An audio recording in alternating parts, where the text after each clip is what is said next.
like, is this something that's going to end? Like, is this just a moment that sort of like the pandemic created this? And so, it's, I guess, as we get further and further away from the pandemic, then youth mental health will cease to be, um, like a really important issue that, maybe this will just take care of itself. In other words, if we just wait. And I think a lot of times this comes from adults who are asking this. Maybe I'm just projecting, but I sense that it comes from because, again, like they're uneasy about these conversations and they're sort of hoping that it goes away.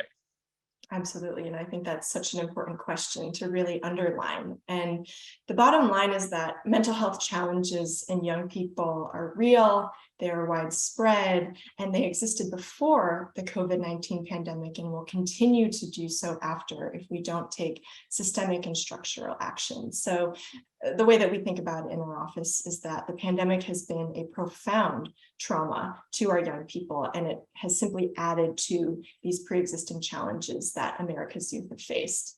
I think it's also important to highlight that the pandemic's negative impacts have most heavily impacted those who were already vulnerable to begin with, such as our low-income youth, our youth with disabilities, our youth and racial and ethnic minorities, as well as our LGBTQ plus youth.